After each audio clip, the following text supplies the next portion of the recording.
Hello everyone, Arora classes के YouTube channel पर आप सभी लोगों का स्वागत है। तो आज की इस क्लास के अंदर हम लोग डिस्कस करने जा रहे हैं। आज जो आप लोगों का टेस्ट हुआ था मिक्सअप, यानी कि आप लोगों को जो हमने टारगेट दिया था 3 चैप्टरों का, रेशियो, रैंकिंग और कैलेंडर, उनका एक मिक्सअप टेस्ट लिया गया था 8 बजे। तो उस टेस्ट का हर क्वेश्चन डिस्कस करेंगे।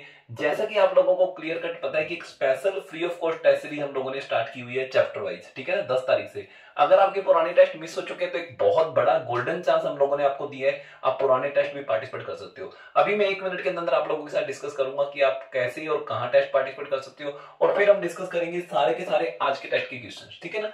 तो टेस्ट पार्टिसिपेट करने से पहले, देखो, वीडियो देखने से पहले मैं आप लोगों से यही उम्मीद किया करूंगा कि आप लोग टेस्ट देखे आए हो, ठीक है ना। अगर आप लोगों ने टेस्ट नहीं दिया तो नेक्स्ट टाइम से ट्राई करना, पहले आप लोग टेस्ट देना और उसके बाद ही वीडियो देखना, ताकि आप लोग अपने आप को जज कर सको, है ना। एक हमारा ऑफलाइन बैच 18 तारीख से स्टार्ट हो रहा है। हर बार हम इसके बारे में डिटेल में डिस्कस कर रहे हैं। अगर आपको हमारी यहाँ पे ऑफलाइन क्लासेज लगानी है, 100% पेपर क्रैक करना है पंजाब स्टेट के एग्जाम का, तो 18 तारीख से 3 दिन फ्री डेमो क्लासेज भी लगा सकते हो, 18, 19, 20 को, ठीक है ना।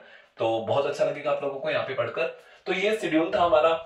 10 तारीख को कैलेंडर चैप्टर का टेस्ट हो चुका है। मैं फिर बता रहा हूं, जिन लोगों ने टेस्ट नहीं दिया था वो अब भी टेस्ट दे सकते हैं। 11 तारीख को रेशियो का टेस्ट हुआ था, 12 को रेशियो का टेस्ट हुआ था, 13 को रैंकिंग का, और आज संडे को हमने ये कैलेंडर, रेशियो और रैंकिंग यानी जितने चैप्टरों का टारगेट अब तक दे चुका था, एक मिक्स टेस्ट कंडक्ट किया था। उम्मीद है आप लोगों का टेस्ट बहुत अच्छा हुआ होगा। जिन लोगों ने टेस्ट दिया है तो आप अपना स्कोर यहाँ पे नीचे कमेंट में शेयर भी कर सकते हैं, आपस में डिस्कस कर सकते हैं, ठीक है ना। आप लोगों के कमेंट के ऊपर मेरी नजर रहेगी, ठीक है ना। तो 15 तारीख को पार्टनरशिप, 16 को डायरेक्शन चैप्टर का टेस्ट होगा। तो ये अगला शेड्यूल है ना। नेक्स्ट वीक जो संडे को हमारा टेस्ट होगा वो पूरे जितने टॉपिक अब तक हो चुके हैं उनमें से कुछ भी क्वेश्चन हो सकते हैं, ठीक है ना। और बहुत अच्छे लेवल का टेस्ट हम कंडक्ट कर रहे हैं। हर टेस्ट में आप लोगों को कुछ ना कुछ सीखने को जरूर मिलेगा, ठीक है ना। तो इस तरीके से ये सारा का सारा शेड्यूल था 28 मार्च तक का, ठीक है। तो इंग्लिश का जो टेस्ट है वो नाउन और प्रोनाउन का हो चुका है। 16 तारीख को एडजेक्टिव का टेस्ट होगा। 19 को किसका टेस्ट होना है वो बहुत जल्द आप लोगों के साथ डिस्कस किया जाएगा, ठीक है ना। तो ये चैप्टर 3-3 दिनों बाद टेस्ट ले रहे हैं, है ना। ये टेस्ट जो हो रहे हैं ये अरोड़ा क्लासेज ऐप के अंदर हो रहे हैं। आपको अपने एंड्रॉइड फोन में अरोड़ा क्लासेज ऐप डाउनलोड करनी है। इस तरह की ब्लू कलर की लोगो वाली ऐप है हमारी, इसको डाउनलोड करोगे। 10,000 प्लस डाउनलोड्स हो चुके हैं ऑलरेडी। जैसे ही आप ऐप ओपन करोगे उसके बाद का प्रोसीजर क्या है, उससे पहले मैं आईफोन वालों के लिए बता दूं, जो लोग आईफोन यूजर हैं वो माई इंस्टीट्यूट ऐप डाउनलोड कर सकते हैं। जैसे ही वो ऐप डाउनलोड करेंगे ORG कोड मांगा जाएगा आपसे। जो ORG कोड है वो आपको फिल करना है ARC, ठीक है ना। ये जैसे ही कोड फिल करोगे उसके बाद आपको क्या करना है, सभी लोगों को एक सेम प्रोसेस है। जैसे ही ऐप ओपन होगी आपने बैच बटन पे क्लिक करना है। सबसे नीचे नीचे देखो लेफ्ट साइड होम के साथ एक बैच लिखा होगा, उसको क्लिक करना है। बैच को क्लिक करने के बाद आपको क्या करना है, प्लस के साइन पे क्लिक करना है। देखो आपको एक कोर्स जो बैच ज्वाइन करना है, मिशन गवर्नमेंट जॉब 2021। अगर ऑलरेडी आपने बैच ज्वाइन किया हुआ है तो ये वाली बात आपके लिए नहीं है, बाकियों के लिए जिन्होंने बैच अभी तक ज्वाइन ही नहीं किया, ठीक है ना।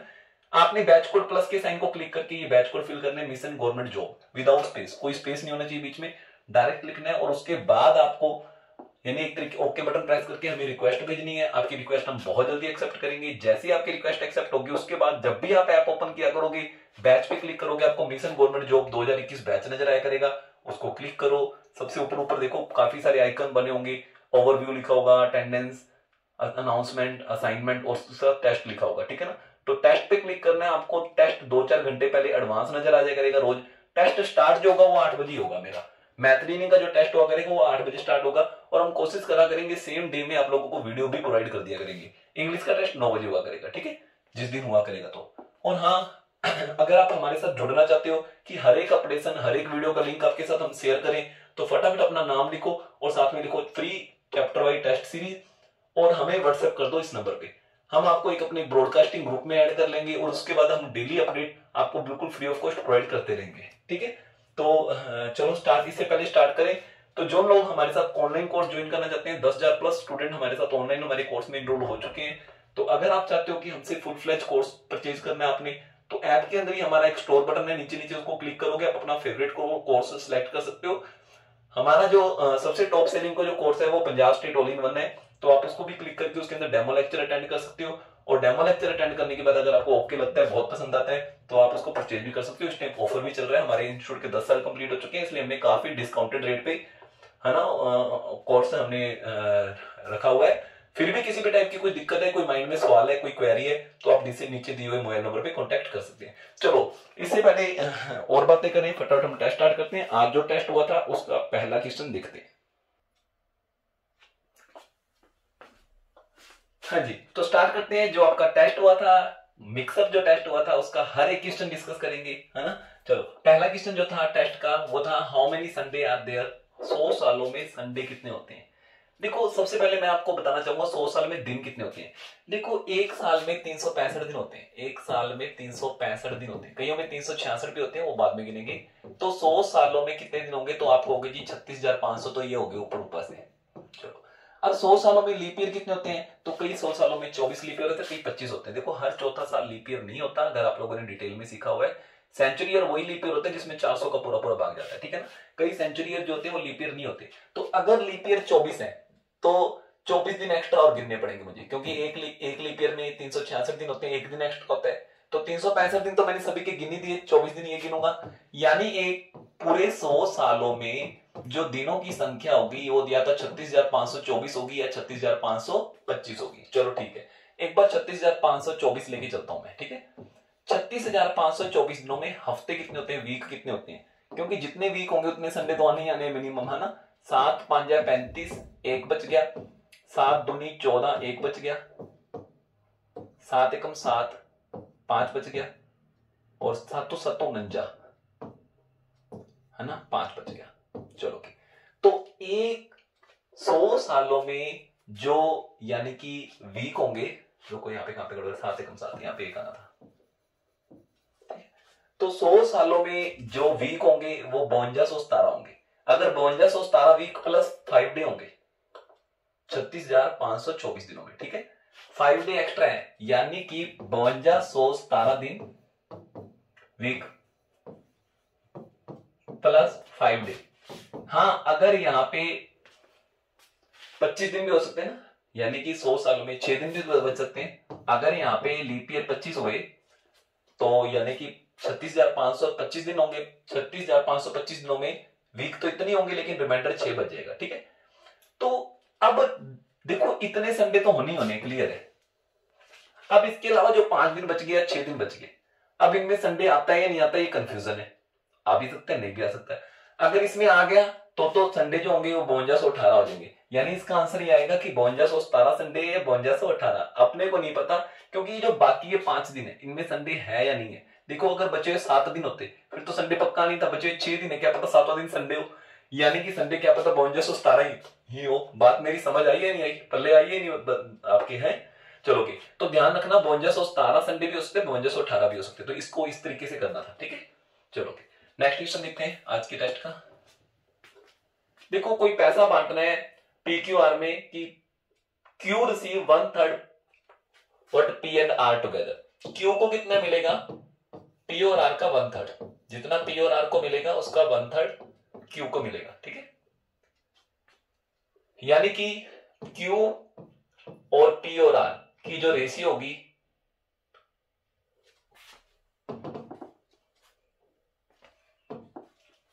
Q और बटे में, ये बटे में आ जाएगी तरह के, P और R की जो रेशियो होगी वो 1:3 होगी। यानी कि अगर इनको 1 रुपए मिलता है तो इसको 3 रुपए मिलेंगे। चलो ठीक है, okay. P got 1/4 Q and R। चलो ओके, अगली लाइन में बोल रहा है कि P को जो पैसा मिलता है, Q और R को जितना मिलता है, Q और R को जितना मिलता है उसका 1/4, इसका 1/4 P को मिलेगा। तो P Q और R इधर मैं डिवाइड में कर दूं तो इनकी रेशियो आएगी 1:4। देखो, आप खुद देखो, यहां पे भी 3 जने हैं, PQR, इन तीनों के पास टोटल यूनिट है 4, 1 यूनिट इसके पास है, 3 यूनिट इनके पास है। लेकिन यहाँ पे भी PQR है, यहाँ पे इनके पास है 5 यूनिट। तो दोनों तरफ जने सेम है, तो इनकी यूनिटें बराबर करो। थोड़ा सा आसान बना रहा हूं आप लोगों के लिए क्वेश्चन को। तो 3, 4 और 5 का एलसीएम क्या होता है, 20। तो मैं इनको 5 से गुना कर देता हूं ताकि इनका टोटल भी 20 बन जाए। देखो, टोटल करके देख लो, 20 आ गया, ठीक है। चलो, इनको 4 से गुना कर देते हैं, है ना। इनका टोटल 5 है ना, 5 को 4 से गुना करेंगे 20 बन जाएगा। इन दोनों का टोटल भी 20 बन गया, वेरी गुड।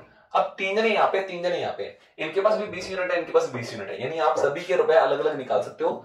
PQR, Q के पास आ गया 5 यूनिट, P के पास आ गया 4 यूनिट, P और R के पास है 15 यूनिट, P और R के पास 15 यूनिट है, 15 में से 4 इसके पास है तो 11 इसके पास होंगे। ये लो, सभी की यूनिट बनेगी, चाहे इनको फिट करके देख लो, यही आंसर आएगा, ठीक है। चलो ओके, अब वो कह रहे हैं कि तीनों के शेयर क्या होंगे, बस ये आ गया 4 5 11, 4 5 और 11, वेरी गुड।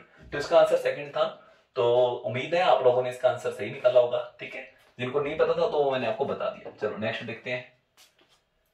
वो कहते हैं यहाँ पे x की जगह इन्होंने कुछ नहीं लिखा हुआ, x की जगह इन्होंने कुछ नहीं लिखा हुआ।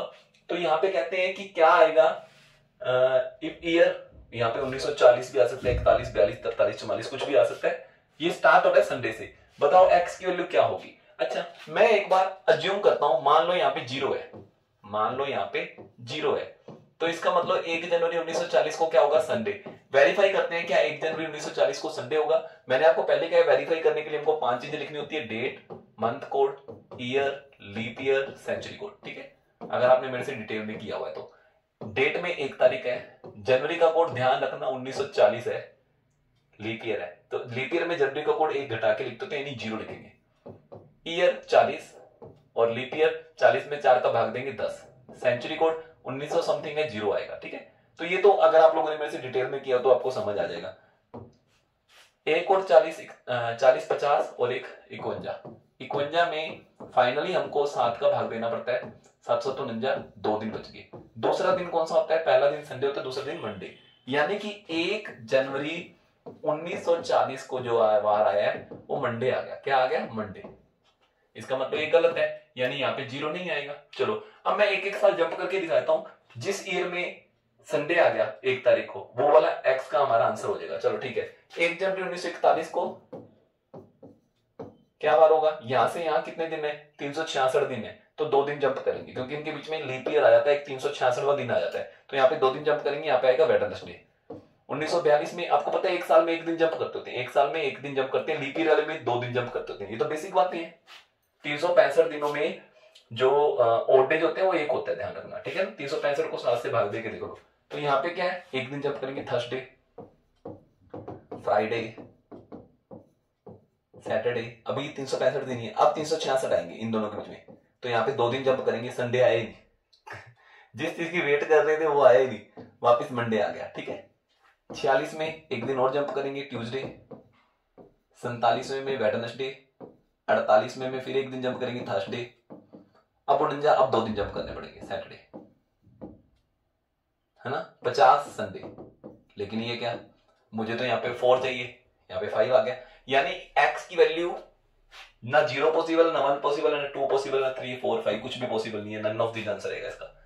x की वैल्यू कुछ भी पॉसिबल नहीं है। मैंने 1 2 3 4 5 6 सारा कुछ लेके देख लिया, कुछ भी पॉसिबल नहीं है जब संडे आ जाए। तो इसका मतलब यानी अगर यहाँ पे संडे की जगह ना ये लिखा होता ना फ्राइडे, फ्राइडे लिखा होता तो मैं x की वैल्यू 3 लिख देता। क्या लिख देता, 3 लिख देता, है ना। या फिर यहाँ पे जो आता वो थर्सडे आ जाता, थर्सडे, थर्सडे तो 42 भी हो सकता था, 48 भी हो सकता था, है ना। यानी कि 2 भी हो सकता था, 8 भी हो सकता था। 42 का लास्ट ये 2 है, 8 है, लेकिन उन्होंने संडे लिख दिया, संडे तो आ ही नहीं रहा कहीं, ठीक है ना। तो इसका मतलब ये गलत है, नन ऑफ द आंसर आएगा। चलो ओके, यहाँ पे देखो फिर वही बात होगी, अभी भी अपनों ने सीखा था, ए है, बी है, सी है, और इनके पास टोटल रैंक है 11 यूनिट, क्योंकि तीनों के पास 6 और 5 11 यूनिट है। ये तो कुदरती अच्छा हो गया कि यहाँ पे भी 11 यूनिट ही है, यानी मुझे बराबर नहीं करना पड़ा। अभी थोड़ी देर पहले हम बराबर करके हटे थे, ठीक है। अब ए और बी और सी के रुपए अलग अलग निकालो, ठीक है। सी के पास है 5 यूनिट, ए के पास है 2 यूनिट, ए और बी के पास 6 है, जिसमें से बी के पास 2, ए के पास 2 है, तो इसके पास 4 यूनिट होगी, ठीक है। ए और बी के पास 6 है ना, इन दोनों के पास 6 है। देखो इन दोनों का टोटल 11 है, इन दोनों का टोटल 11, कुदरती मैच हो गया। अगर मैच ना होता तो पहले मैं मैच करवाता, ठीक है ना। अब ए बी सी के अलग अलग रुपए निकाल लिए। चलो ए की जगह ए की यूनिट लिख दो। ए है 2,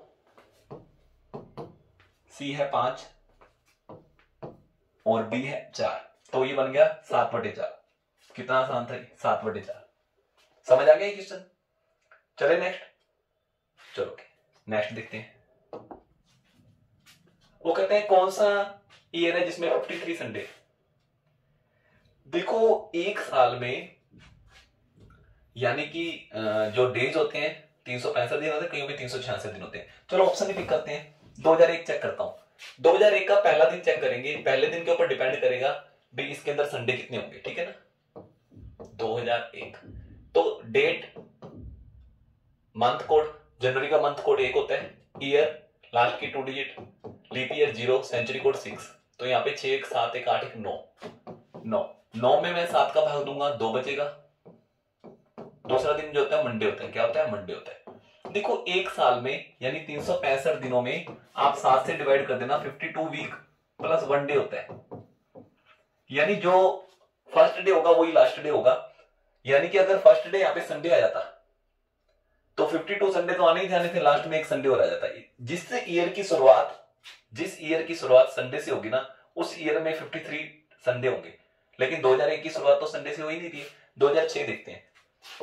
2006 1 जनवरी का कोड 1 है, ईयर 6 है, लीप ईयर 1 निकल जाएगा और सेंचुरी कोड 6। चलो देखते हैं। 1 1 2 और 6 8 9 9 और 6 15। 15 को मैं 7 से डिवाइड करूंगा, 7 दूनी 14, एक दिन बच गया। पहला दिन संडे होता है। 2006 का पहला दिन संडे है। 2006 का पहला दिन संडे है। और अगर पहला दिन संडे है तो 52 संडे तो आने हैं और लास्ट वाला दिन एक एक्स्ट्रा बच गया, वो भी संडे होगा। यानी 53 संडे यहाँ पे होंगे। 53 संडे सिर्फ 2006 में होंगे। ठीक है ना? तो यहाँ पे मैंने 2006 को चेक किया, बिल्कुल वेरीफाई कर लिया। समझ आ गया? जिसका पहला दिन संडे होगा ना, उसी वो लास्ट दिन भी वही होगा, है ना? वही 53 बार आएगा। बाकी सारे दिन तो 52 बार ही आएंगे। 52 वीक है, सारे दिन 52 बार तो आएंगे। एक दिन ऐसा है जो 53 बार आएगा, वो कौन सा होगा? जो पहले वाला दिन होगा वही। तो पहला दिन संडे है तो लास्ट वाला दिन भी संडे होगा। उम्मीद है समझ आ गया होगा। ठीक है, चलो। If day after tomorrow is Saturday, ठीक है। देखो मान लो ये टुडे है, डे आफ्टर टुमारो, ये टुमारो है, ये डे आफ्टर टुमारो है, यहाँ पे सैटरडे है। तो बताओ 3 डे बिफोर यस्टरडे, ये यस्टरडे था, इससे 3 दिन पहले 1 2 3, इस दिन क्या बात था? कितना आसान है यार, है ना? कितने दिन पीछे जाना? 1 2 3 4 5 6, 6 दिन पीछे जाने का मतलब होता है एक दिन आगे चले जाओ। तो एक दिन आगे चले जाओ, क्या आएगा? संडे। क्या आएगा आंसर? संडे। 6 दिन पीछे हमें चले जाओ, एक एक दिन पीछे। ये फ्राइडे आएगा, ये थर्सडे आएगा, ये वेडनेसडे आएगा, ये ट्यूसडे आएगा, ये मंडे आएगा, ये संडे आएगा। आंसर तो संडे ही आना है। चलो नेक्स्ट देखते हैं। बहुत आसान था ना टेस्ट? था या नहीं था आसान? आपसे पूछ रहा हूं। चलो तो यहाँ पे पहले इन दोनों को मिलाकर ए रेशियो भी निकालते हैं। 6a/4b बराबर 4b है, तो b इधर आ जाएगा और 6 उधर चला जाएगा, तो यहाँ पे आएगा 2:3। क्या आएगा? 2:3। ऐसे ही मैं इन दोनों से b/c निकालूंगा, c इसके बटे में आ जाएगा और 4 उधर चला जाएगा, 9:4। b की यूनिट यहाँ पे 3 है, यहाँ पे 9 है। इसको 9 बना दो, 3 3 से गुना कर दो दोनों तरफ। ऊपर भी 3 से गुना कर दो, नीचे भी 3 से गुना कर दो। यार जब a/b b/c दिया हो तो b की यूनिट बराबर करते थे, ठीक है ना? तो abc क्या बन गया? a बन गया 6, b बन गया 9 दोनों तरफ और c बन गया 4। तो 6 9 4, 6 9 4, ये लो। तो 7वें क्वेश्चन का आंसर आ गया 6 9 4। नेक्स्ट देखते हैं क्वेश्चन।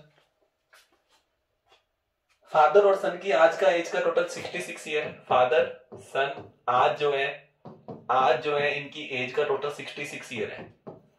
आज से 3 साल बाद, यार आज से 3 साल बाद फादर भी 3 साल बढ़ जाएंगे, सन भी 3 साल बढ़ जाएंगे, यानी टोटल एज इनकी 6 साल बढ़ जाएगी। 3 साल इसकी, 3 साल इसकी, 6 साल जुड़ेंगे, 72 साल के हो जाएंगे। आज से 3 साल बाद वो कहते हैं फादर की प्राइस होगी सन का, यानी 3 साल बाद की रेशियो ये होगी। 3 साल बाद की रेशियो ये, आज की रेशियो में तो मान लेना 3 साल बाद की है, तो बांट दो। अब 3 साल बाद का टोटल भी मेरे पास पता है और 3 साल बाद की रेशियो भी पता है। रेशियो आसानी से नहीं दिया था, इन्होंने कहा 3 गुना है तो मैंने फटाफट 3:1 लिख लिया, ठीक है। चलो तो यहाँ पे 4 यूनिट बराबर 72 है, एक बराबर क्या होगा? 4 उधर जाके डिवाइड होगा 18, 18 ये 18 है, 18 3 54। लेकिन ये जो एज है ये ना, ये 3 गुना जो एज है ये 3 साल बाद की है, तो डेफिनेट आज की एज क्या होगी? 3 साल घटा दो 51। आज की एज कितनी होगी? 15। तो आज सन 15 सालों का है और फादर जो है 51 सालों का है। अब लास्ट में क्या पूछा है? Find the ratio. किसकी रेशियो फाइंड करनी है? Present age of, ratio of the present age of father and son. Father के प्रेजेंट एज की रेशियो 3 के बड़े से कट रहे, 5 के 15, 17 3 51, 17:5 आ गई। क्या आ गई? 17:5। फादर के प्रेजेंट एज और सन के प्रेजेंट एज की रेशियो जो है वो क्या आ गई? 17:5। उम्मीद है आपको ये समझ आ रहा है। चलो ओके देखते हैं नेक्स्ट क्वेश्चन। हाँ जी नेक्स्ट क्वेश्चन देखते हैं। देखो ये क्या कह रहे हैं इस क्वेश्चन के अंदर कि 8 स्टूडेंट है रेस के अंदर, ठीक है, स्ट्रेट लाइन के अंदर। सुमित जो है 5वें है राइट हैंड से। चलो ये लाइन ऐसी है,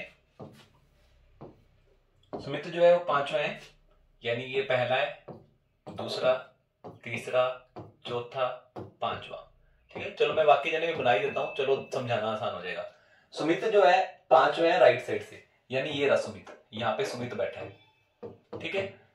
और 3 जने हैं सुमित और रितेश के बीच में। देखो सुमित इधर है, 1 2 3 छोड़ के रितेश इधर तो आ नहीं सकता, तो 1 2 3 छोड़ के रितेश 100% यहीं पे बैठेगा, रितेश 100% यहीं पे बैठेगा, क्योंकि उधर तो 3 छोड़ के आ नहीं सकता। बताओ इनके इसके अकॉर्डिंग कौन सी स्टेटमेंट सही है, ठीक है ना। अच्छा, रितेश का रैंक कौन सा है, Ritesh from left side, Ritesh left side से कौन सा है, तो लेफ्ट साइड से वो 8वां होगा। कौन सा होगा, 8वां होगा, सबसे लास्ट में बैठा ना, तो लेफ्ट साइड से उसका रैंक जो होगा वो 8वां होगा। ये था इसका आंसर, ठीक है, समझ आ गया। 9th नंबर क्वेश्चन ओके हो गया। नेक्स्ट देखते हैं, नेक्स्ट क्वेश्चन क्या था। 4 अप्रैल 1988 को, 4 अप्रैल 1988 को क्या बार है, इन्होंने दिया मंडे। बताओ 3 नवंबर 1987 को क्या होगा, 3 नवंबर 1987 को क्या होगा।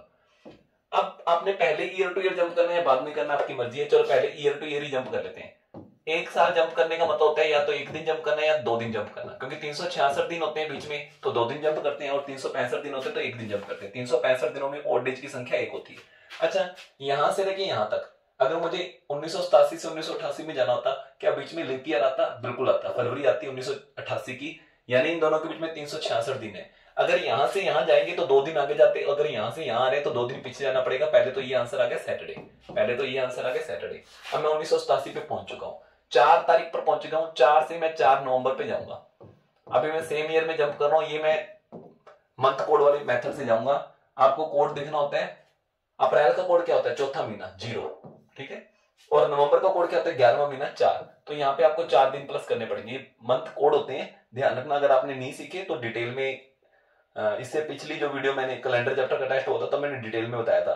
जो फर्स्ट डे टेस्ट हुआ था कैलेंडर चैप्टर का, उसकी वीडियो के ऊपर कोड लिखे हुए हैं हमने, ठीक है। चलो, तो यहां से यहाँ 1 दिन माइनस करेंगे, यानी कि 4 दिन प्लस और 1 दिन माइनस, यानी कि टोटल 3 दिन प्लस करने हैं। आपको 3 दिन आगे जाना है, सैटरडे से 3 दिन आगे, संडे मंडे ट्यूसडे। तो मेरा इसका आंसर आ गया ट्यूसडे, सी आंसर। 10वें क्वेश्चन का मेरा आंसर आ गया सी, ट्यूसडे, बिल्कुल सही आंसर है। नेक्स्ट देखते हैं।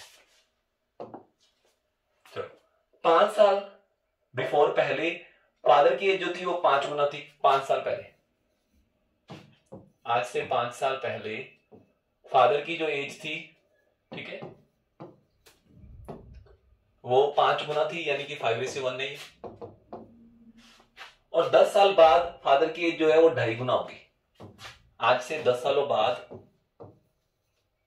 फादर की एज जो होगी वो 2.5 गुना होगी, यानी कि 2.5:1 होगी। इसको रेशियो को पॉइंटों में मत रहने दिया करो, दोनों को 2-2 से गुना कर दो। ये लो, ये आ गया, ठीक है। एट प्रेजेंट दोनों की रेशियो क्या होगी, ठीक है। चलो, आपको पता है यहां से लेके यहां तक टोटल 15 साल होगी, ठीक है, 15 साल होगी। दोनों तरफ बराबर बराबर पे बढ़ते हैं, तो हमको डिफरेंस बराबर करना होता है। ऊपर कितने का डिफरेंस है, 4 का, नीचे कितने का डिफरेंस है, 3 का। तो 4 और 3 को बनाओ 12, 4 वाले डिफरेंस को 3 से गुना कर दो, और 3 वाले डिफरेंस को 4 से गुना कर दो, है ना। अब देखो फादर के कितने यूनिट बढ़ रहे हैं, फादर के 15 यूनिट थे, 20 हो गए, 5 बढ़ रहे हैं। सन के भी 5 यूनिट बढ़ रहे हैं, 5 यूनिट बढ़ रहे हैं और 15 साल बढ़ रहे हैं। 1 यूनिट कितने के होगा, देखो 15 से 20 यूनिट हो गए, 5 यूनिट बढ़ रहे हैं ना, 5 यूनिट बराबर 15 साल है, तो 1 यूनिट बराबर 5 साल होगा। चलो, 1 यूनिट बराबर 5 साल, 15 5 75 सालों का ये है, और 5 से 15 सालों का ये है। तो आज से 5 साल पहले ये 75 का था, आज कितने का होगा, 80।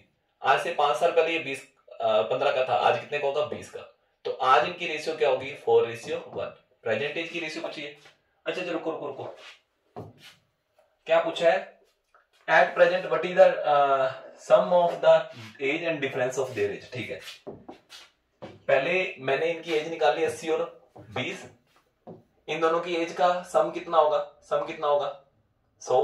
देखो कहीं गड़बड़ तो नहीं कर दी। 5 साल पहले इनकी फादर की एज 5 टाइम सन का थी, 10 सालों बाद इनकी एज 2.5 गुना होगी। चलो ठीक है, ओके। तो यहाँ पे जो है 5 यूनिट बढ़ गए, 15 साल बढ़ गए, 1 यूनिट 3 साल की होगी। अच्छा, 1 यूनिट 3 साल की है, सच मैंने 5 साल की ले ली। 5 यूनिट 15 साल की, 1 यूनिट 3 साल की है, सच गड़बड़ कर दी मैंने, ठीक है। चलो, तो 1 यूनिट 3 साल की है, तो 15 दिए 45 साल, फादर की एज 45 साल होगी। 1 यूनिट 3 साल की है, तो 3 यूनिट 9 साल होगी। लेकिन ये जो एज आई है ना, ये 5 साल पुरानी है, ये 5 साल पुरानी है। आपको इसमें 5-5 साल जोड़ने पड़ेंगे, आज की एज आ जाएगी। आज की एज आ गई फादर की 50 साल, 5 साल जोड़ दिए, 5 साल जोड़ेंगे 14 साल। वो कहते हैं sum of their age, sum of their age, दोनों की एज का सम कितना है 50 और 14 64, and difference of their age, इन दोनों की रेशियो निकालनी है, इन दोनों का डिफरेंस है 36 साल, इन दोनों की रेशियो निकालनी है, 4 की टेबल से कट रहे हैं, 16 चौक 64, 9 चौक 36, 16 रेशियो 9। ठीक है, दोबारा देखते हैं इस क्वेश्चन को, थोड़ा सा मैंने कटिंग ज्यादा कर दिया, दोबारा देखते हैं। देखो आज से 5 साल पहले, आज से 5 साल पहले 5 गुना थे फादर की एज सन का, ये 5 साल पुरानी बात है। ठीक है, और आज से 10 सालों बाद इनकी जो एज की रेशियो होगी वो 2.5 गुना होगी, तो मैंने इसको 2 डबल कर दिया ताकि पॉइंट खत्म हो जाए। चलो तो ये देखो गैप बराबर करो, 3 का गैप है 4 का गैप है, 3 और 4 को 12 बना देंगे, 4 को 3 से गुना कर देंगे और 3 को 4 से गुना कर देंगे, हो गया ना डिफरेंस बराबर 12 का 12 का, 5 यूनिट बढ़ गए 15 साल बढ़ गए, 1 यूनिट 3 साल के, 15 यूनिट 45 सालों के, 9 सालों के। तो ये 5 साल पहले की एज, आज की एज कितनी होगी, 5 साल जोड़ दो 50 14, तो दोनों की एज का टोटल 64, दोनों की एज का डिफरेंस 36, इसकी रेशियो 25 थी, तो मेरा 16 रेशियो 9 आंसर आ गया। नेक्स्ट देखते हैं, वो कहते हैं कि 14 नवंबर 1982 को जो था वो वार था, अच्छा इससे 2 साल 3 महीने 15 दिन का कब होगा वो, 2 साल 3 महीने 15 दिन का, कोई बात नहीं, पहले 2 साल जोड़ते हैं, 2 साल का कब होगा, 2 साल जोड़ेंगे इसके अंदर, ये लो जी 1984 आ गए।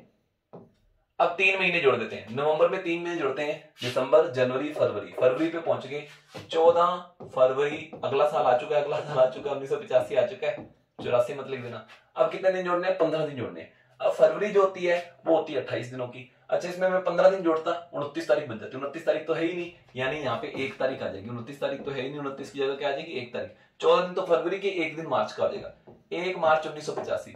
अगर आपने आंसर ये टिक कर दिया था तो आपके ऊपर लोग हंसेंगे, ये तो तारीख ही नहीं होती बेवकूफों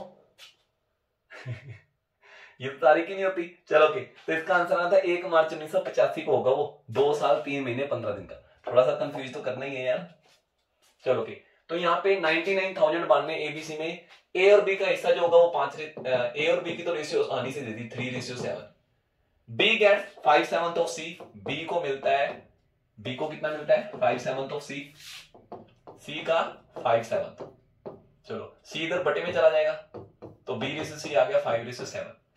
यार जब आपके पास ए रेशियो बी आ गया और बी रेशियो सी आ गया तो एबीसी बना दो, 3:7 5:7, बी के यूनिट बराबर करो 7 और 5 का एलसीएम 35, इसको 35 बनाओ 5 से गुना कर दो तो ये भी 5 से गुना होगा, इसको 35 बनाओ 7 से गुना कर दो तो ये भी 7 से गुना होगा, तो तीनों की रेशियो जो बनेगी 15:35:49 बनेगी, और तीनों के पास टोटल रुपए 99,000, कितने यूनिट है 15 और 35 50 और 49 99 होती है, 99 यूनिट बराबर 99,000, तो 1 यूनिट बराबर 1000 हो जाएगा। बताओ सी और ए का डिफरेंस कितना है, तो सी और ए का डिफरेंस कितना है 34 यूनिट का, 34 यूनिट जाना है तो 34 यूनिट बराबर 34,000 ही होगा, 34 यूनिट बराबर 34,000 ही होगा, समझ आ गई बात। तो देखो बी की यूनिट बराबर करने थे, ठीक है। चलो नेक्स्ट देखते हैं,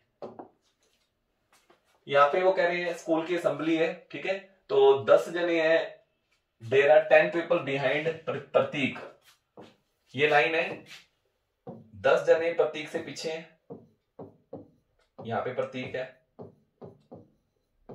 ठीक है, एंड 15% फ्रंट ऑफ हिम, ठीक है, 15 जने इससे आगे, तो टोटल जने कितने होंगे, तो 10 और 10 पीछे है, 15 आगे 25 और एक 26वां खुद, टोटल जने 26 हो गए, टोटल जने कितने हो गए 26।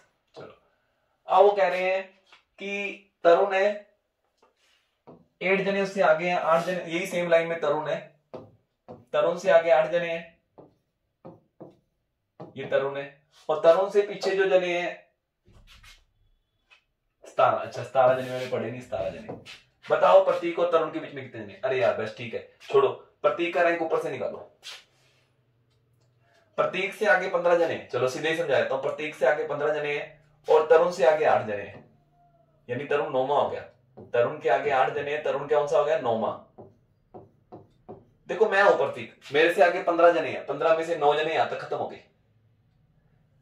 बाकी सारे जने हम दोनों के बीच में होंगे। 15 में से 9 जने यहां तक खत्म हो गए, बाकी कितने बचे? 6। तो मेरे और प्रतीक के बीच में, मेरे और तरुण के बीच में 6 जने होंगे। कितने जने होंगे? 6 जने होंगे। बहुत आसान था, बीच में फालतू में नीचे से सताना है, फलाना है, वो कंफ्यूज किया आपको।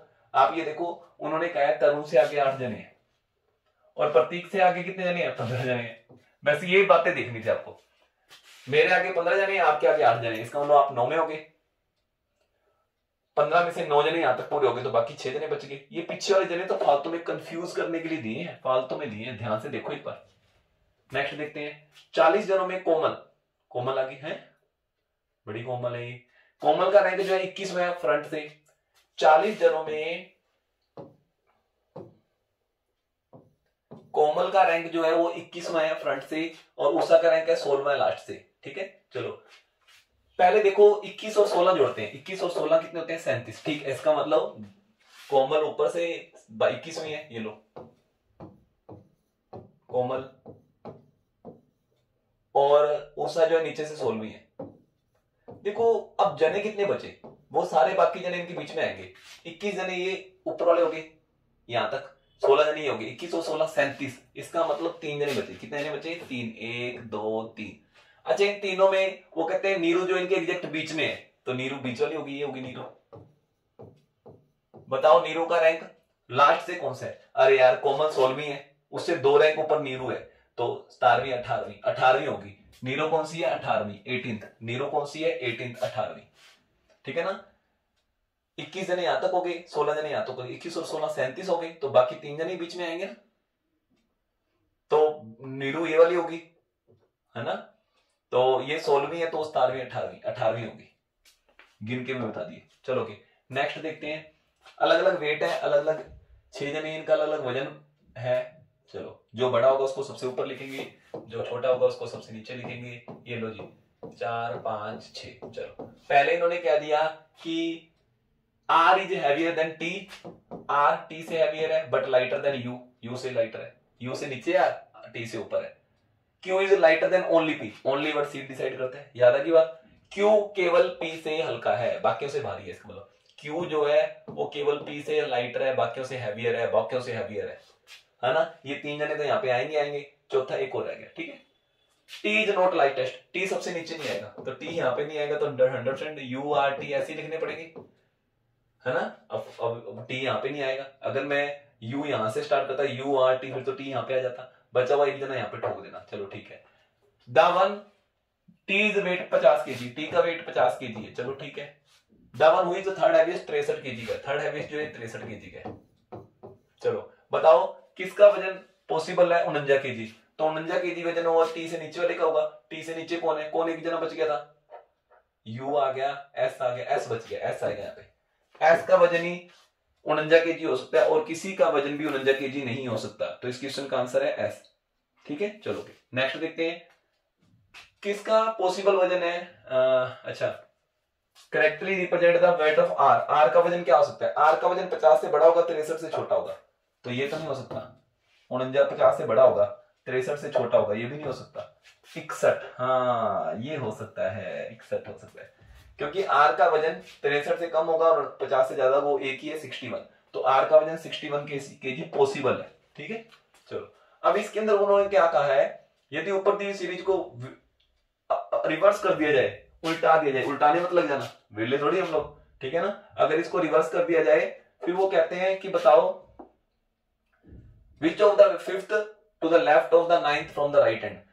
राइट हैंड से, मैंने कहा था फिंगर का यूज किया करो, राइट हैंड से नाइन्थ के लेफ्ट, अब इसका लेफ्ट इधर होगा और आगे जा रहे हैं, आगे जाके और आगे जा रहे हैं, तो जोड़ना होता है, तो 9 और 5 जोड़ेंगे 14वां, राइट से 14वां देखना है, लेकिन ये सीरीज उल्ट चुकी है, तो मैं अब इधर से 14वां देख लेता हूं, ये सारे कंटिन्यू है, तो 14वें नंबर पे कौन सा अल्फाबेट आता है? एन आता है। क्या आता है? एन आता है, तो एन आ गया मेरा आंसर। ठीक है ना, समझ आया नहीं है? इन्होंने कहा था राइट से 9वें के लेफ्ट में 5वां, तो आपकी फिंगर आगे जाके और आगे जा रही है, जोड़ना है, यानी इधर से 14वां देखना था, लेकिन ये सीरीज उल्ट चुकी है, इधर से 14वां जो पहला होगा वो ए होगा, ध्यान रखना, है ना? तो 14 तक गिनोगे एन आएगा। नेक्स्ट देखते हैं, यहां पे देखते हैं, आज गुरुवार है, 363 दिनों बाद क्या होगा? अरे यार जितने मर्जी दिन बाद पूछ लें, उसको 7 से डिवाइड किया करो, तो मेरे पास जो ओड डेज बच गए 7 एकम 7, 6 बच गए, 6 दिन जोड़ दो। वीरवार में 6 दिन जोड़ देंगे, शुक्र शनि ऐत सोम मंगल बुध, बुधवार आएगा। क्या आएगा? बुधवार। तो इस क्वेश्चन का आंसर वेडनेसडे है। 19वें क्वेश्चन का आंसर वेडनेसडे है। चलो जाते जाते लास्ट क्वेश्चन देखते हैं। ये देखो, तो अगर वो कह रहा है, इन्होंने एक नंबर दे दिया 21, 90, 45, 37, 83। First number interchange with last, first को इंटरचेंज कर दो लास्ट से, and the second interchange with the second last, and so on. अरे यार ये चार कितने जने हैं? 10 है। तो ये लास्ट में चला जाएगा, ये सेकंड लास्ट चला जाएगा, यानी ये सारे के सारे जने ऐसे उल्ट जाएंगे और ये सारे के सारे जने ऐसे उल्ट जाएंगे। क्लियर है? इतना बेस्ट पटाटा इंटरचेंज मत करने लग जाना। ध्यान रखना, 2 लास्ट में चला जाएगा, 1 यहाँ पे चला जाएगा, 9 यहाँ पे चला जाएगा, ऐसे हो जाएगा। तो बताओ how many will remain same position पर। अच्छा मैं करके दिखाना ही पड़ेगा अब आपको, नहीं तो आप वैसे समझोगे नहीं। मैं तो डायरेक्ट कर लेता है ना। तो यहाँ पे 2 यहाँ पे आ गया, 1 यहाँ पे चला जाएगा, 9 यहाँ पे आ जाएगा, ये 0 यहाँ पे आ जाएगी और 4 यहाँ पे चला जाएगा। ठीक है, ये 3 इधर आ गया पहले नंबर पे, फिर 8 आ जाएगा, फिर ये 7 आ जाएगा, फिर ये 3 आ जाएगा, फिर 5 आ जाएगा। कितने जने जो सेम पोजीशन पर है? ये सेम है, नहीं है, नहीं है, नहीं है, नहीं है, नहीं है, ये भी नहीं, ये भी नहीं, ये भी नहीं, ये भी नहीं, ये भी नहीं, कोई भी जना सेम पोजीशन पर नहीं है। तो इसका आंसर आएगा नन ऑफ दीज। इसका आंसर आएगा नन ऑफ दीज। तो उम्मीद है आप लोगों को ये आज का टेस्ट सारा समझ आ गया होगा। ठीक है ना? तो अब हम लोगों ने कोशिश की है कि सेम डे का टेस्ट हम सेम डे डिस्कस कर दिया करेंगे। 8 बजे टेस्ट दो, 9 बजे उसकी वीडियो दे दिया करेंगे। कैसा लगा ये सिस्टम कमेंट करके जरूर बताना। चलो ओके, थैंक यू, मिलेंगे नेक्स्ट टेस्ट के अंदर। Okay bye bye.